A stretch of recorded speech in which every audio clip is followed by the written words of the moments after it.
What is a quarterback's nightmare? Defensive ends. Why? They get after the quarterback easily. They put pressure on them, they sack the quarterback.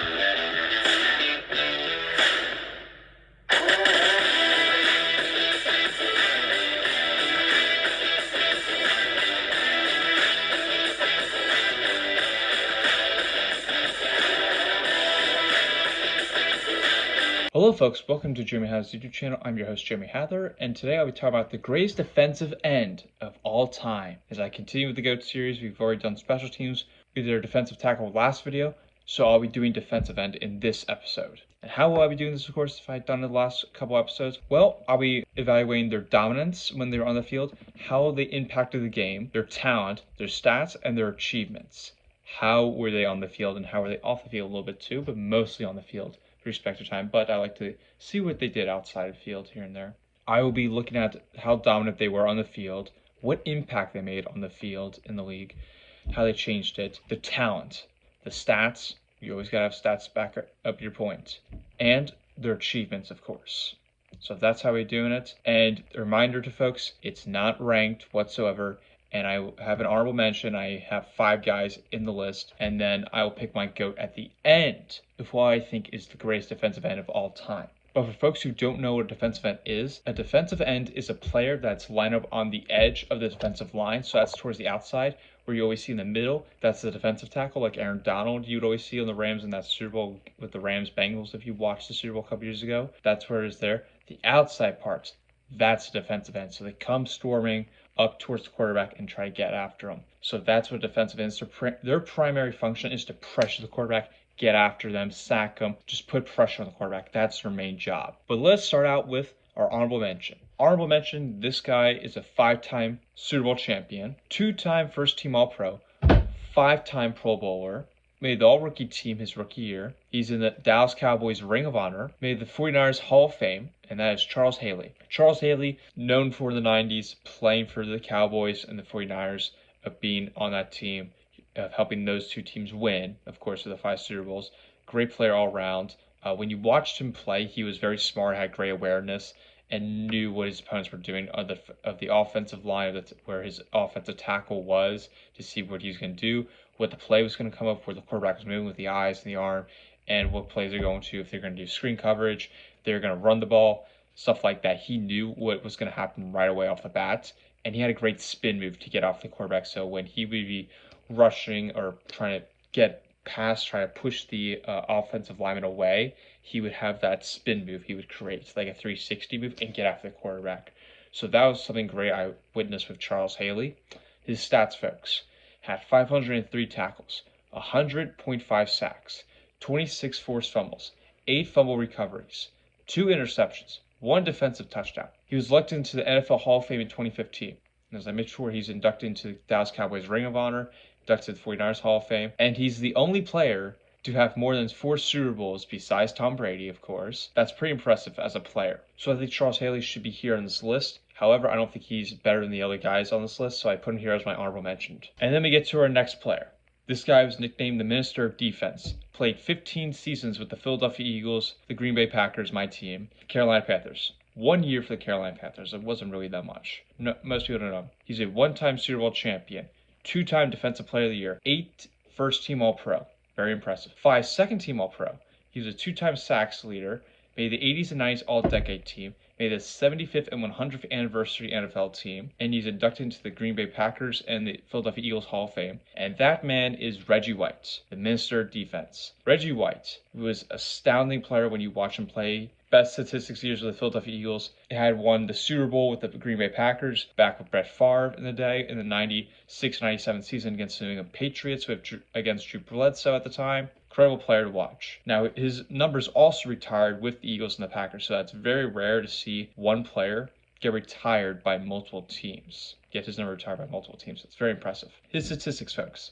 He had over 1,112 tackles. He had 198 sacks, the second most all time. Ladies and gentlemen, that's very rare to see a player get that many sacks in his career. 33 forced fumbles, 3 interceptions, 2 defensive touchdowns, 9 consecutive seasons with 10 or more sacks. Very impressive. That's a huge thing of consistency I saw with this player. Very consistent. He also had 2 consecutive seasons leading the league in sacks. Again, very consistent player. In the NFL, in 1991, Reggie White set the NFL record for most passes defended in a single season by a defensive lineman, which was 13 at the time. And that has been broken by J.J. Watt as of now. But Reggie White held that record for a couple of years.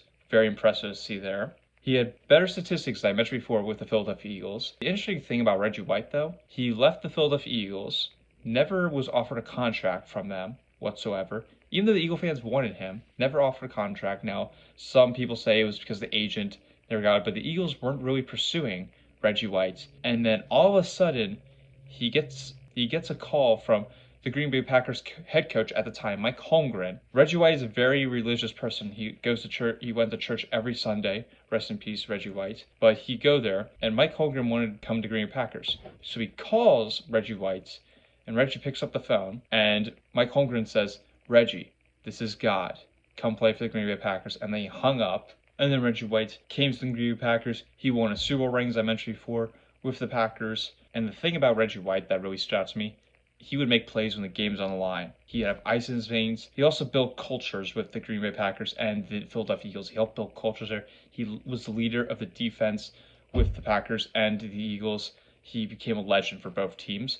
And then what he's also known for is having that great humpback move. If you ever see John Madden, rest in peace, John Madden. If you ever see John Madden commentate Packers or Eagles game when Reggie White was playing, he would always talk about Reggie White's humpback move. That's the thing that he's really known for. He always do that, push the offensive lineman out of the way, get him out of here, and get the quarterback down. That was a brilliant move Reggie White did with the humpback move, and a lot of defensive players, some of the greats, even copied Reggie White because of what he did with the humpback move, how he stood out. And then he also came known for in the Green Bay Packers, helped invent the Lambeau Leap. Now, folks that don't know what a Lambeau Leap is, it's when you score a touchdown in the Packers Stadium, and you jump in the stands. That's what the Lambeau Leap was. And he became part of the Lambeau Leap tradition by scooping up the ball against the Raiders. And as soon he was getting pushed out of bounds, he was about to get pushed out of bounds. Then as soon as he's towards it, he sees Leroy Butler. He pitches it right to him, and Leroy gets it and runs it to the end zone and scores a touchdown and jumps into the stands. He helped invent the Lambeau Leap with Leroy Butler. He was inducted into the Hall of Fame in 2006. Again, Reggie White, humpback move, great technique. Every time you watch him play, he would get after the quarterback. That's really something that stood out to me of Reggie White. And now we move to our next player on the list. This guy, I believe this is the Frank Gore on the list as I always have a Frank Gore on my list, which is whoever's played the longest years on my list. This player played 19 seasons, the majority of times with the Buffalo Bills. He also played with the Washington. He's a 2-time Defensive Player of the Year, 8-time First-Team All-Pro, 2-time Second-Team All-Pro, 11-time Pro Bowler, 2-time NFL Forced Fumbles co-leader. Made the 80s, 90s All-Decade Team. He made the NFL 100th Anniversary All-Time Team. He was inducted into the Buffalo Bills Wall of Fame, and he was inducted into the NFL Hall of Fame in 2009. That is Bruce Smith. Bruce Smith has the most sacks of all time, ladies and gentlemen, with 200 sacks all time. That record may never get broken again. It's not going to be broken for a long time. That's very rare for it to happen. But going into his stats here, ladies and gentlemen, so I just mentioned the 200 sacks. He has 1,225 tackles. He had 43 forced fumbles, very impressive. 2 interceptions, 1 defensive touchdown. He had the most seasons of all time with 1 or more sack, which was 19 seasons he had with 1 or more sacks. And then he had the most seasons with 10 or more sacks, which was 13. The downside for Bruce Smith, though, was with being on the Buffalo Bills team, he never won a Super Bowl. 4 times that team went to the Super Bowl in a row. Never won 1 Super Bowl. That's the downside, I would say, for him. But when he played in the Super Bowl, even though he lost those games, he was the 5th player to record a Super Bowl safety. When I've watched his tape, he has a good 360 move. Very tough of getting after, and very smart with awareness too. Smart to play, but he was very tough of getting after the quarterback, pushing through when he's getting double teamed here and there. Very impressive to see. So I have Bruce Smith on this list. Next player. This guy is named Secretary of Defense. That is Deacon Jones. Played 14 seasons with Rams, Chargers, and Washington. He's a two-time NFL Defensive Player of the Year, made 5 first-team All-Pro. He made 3 second-team All-Pro, made the Pro Bowl 8 times. He's a 5-time NFL sacks leader. Again, very impressive 5 times to be a sacks leader, very impressive. Made the 1960s All-Decade team. He made the 75th and 100th anniversary team for the NFL, and he was inducted into the Rams Ring of Honor. Very impressive, and he got his number retired, number 75 of the Rams. His statistics, folks: 2 interceptions, 173.5 sacks unofficially. Because of when they did this when they record sacks, it was in the middle of his career, so that prevented what it was like unknown. We don't exactly know how many sacks he recorded, so that's how many sacks unofficially he had. If we were to go count the ones that didn't count, that's how much he would have as of this moment. He got inducted into the NFL Hall of Fame in 1980, passed away in 2013. Rest in peace, Deacon Jones. Again, Secretary of Defense. Great speed is what I really watched this guy. He used his hands to push the O-lineman out of the way. So he would, boom, push him out of the way. He would do this, as I mentioned with Reggie White or Bruce Smith, push him out of the way. Very good with the hands. Very good is what I see. Had the speed, so as soon as the ball gets snapped, he had that great start and get ready to attack the offensive lineman to get him out of the way, and then get after the quarterback. The quarterback didn't have much time when he was on that field to throw. So Deacon Jones, amazing player. Amazing player, rest in peace. We move on to our next player. This guy was almost Frank Gore. Just short. He was a couple seasons off from being the Frank Gore. And that is Michael Strahan. Played 15 seasons with one NFL franchise, the New York Giants. He won a Super Bowl with them. He was a one-time Defensive Player of the Year. Made the first team All-Pro 4 times. Made the second team All-Pro 2 times. Made the Pro Bowl 7 times. 2-time NFL sacks leader. And he's a one-time NFL forced fumbles leader. Made the 2000s All-Decade team. He was inducted in the New York Giants Ring of Honor. Got his number retired by the Giants, number 92. His stats fix: 854 tackles. 141.5 sacks. 6 for most all-time. Very impressive. Had 4 interceptions. 24 forced fumbles. He had the NFL record in leading most sacks in an NFL season until TJ Watt came in and did that, of tying him. But that was 22.5 sacks in a season. So it's tied for most with TJ Watt, as I just mentioned. And he tied for seasons leading in sacks twice. He's also known for beating the perfect season New England Patriots in the Super Bowl. He was inducted into the NFL Hall of Fame 2014. Now, when you watch Michael Strahan, great, as I mentioned with Deacon Jones, using the hands to push his opponent away a ton to create separation. So him and Deacon Jones remind me a lot, create a lot of separation. That was something that really stuck out to me. A lot of creative separation and had a lot of time to get after the quarterback, especially when he was playing against my team, Brett Favre. When you watch it, he got after Brett Favre, and Brett Favre hated him on that field because Michael Strahan could get after him and easily sack Favre time again and again. Now, what most people know him nowadays is be on NFL Fox Sunday Football with Terry Bradshaw, Howie Long, Jimmy Johnson. That's what he's known for nowadays. But again, great player to see him dominate for a lot and have 22.5 sacks in a season. Very impressive. So I have him on my list. And now we get to our last guy, who's just been one of my favorite players growing up to watch, J.J. Watt. J.J. Watt played 12 seasons with the Houston Texans the majority of the time and played a couple seasons with the Arizona Cardinals. He's a 3-time NFL Defensive Player of the Year, 1-time Walter Payton Man of the Year award, 5 first-team All-Pro. Very impressive. Made the second-team All-Pro 2 times. He's a 5-time Pro Bowler, 2-time NFL sacks leader, 1-time NFL forced fumbles leader. Made the 2010 All-Decade team. Made the All-Rookie team in his rookie season. His stats, folks: 586 tackles, 114.5 sacks, 70 pass deflections. That's the most out of the guys on this list here with the most pass deflections. 27 forced fumbles, 17 fumble recoveries. He's not in the Hall of Fame yet, but he will be in the Hall of Fame soon. And what he's also known for, which is sad to see for him, was the injuries.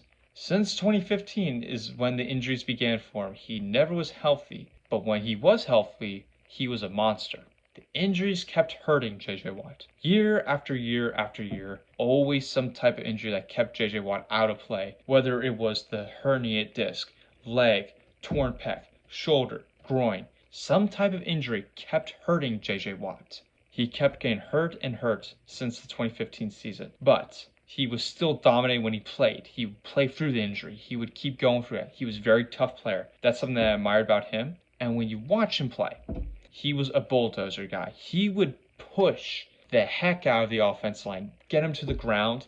It would take JJ Watt a couple seconds to get him down the ground and then get the quarterback. He was explosive right off the trenches, very explosive in the trenches. But he's explosive and a monster when you watch this guy play. And now we get to the GOAT. This was a tough decision for me. It was between two players. Both played in the 90s, were fantastic players. But I'm going to have to give it to Reggie White. Now, I'm not picking Reggie White because he was a Green Bay Packer. If he wasn't a Green Bay Packer, I still pick him because of how amazing he was to watch. Bruce Smith was the other player I considered. You could make the argument because of the 200 sacks. But with Reggie, he had better statistics all around. He had better technique, I would say, than Bruce Smith. And he was a more consistent player, I would like to say. Reggie White, he would get after the offense line, even though Bruce Smith did. With that humpback move, is what astounded me of how he would get through it, even when he's getting double teamed. Same with Bruce Smith. But Reggie, he would still get after the quarterback, no matter how fast the quarterback was, how good the quarterback was. He still get after them. That was amazing to see there. So I have Reggie White as my GOAT. It was close for Bruce Smith, even though he was the Frank Gore. I think Reggie White, more consistency. Reggie White was more dominant than Bruce Smith was, even though I think it was close. I think he has a little bit of hair. So I'm going to go Reggie White as my ultimate GOAT here and the greatest defensive end of all time. But that is my list here, folks. Leave your thoughts in the chat. Who you think should be in the conversation to be the greatest defensive end of all time. But before I head out, folks, make sure you leave a like on this video. Subscribe to the channel if you've not done so already. That's a wrap in the studio. Have a great day, everybody. It's summertime.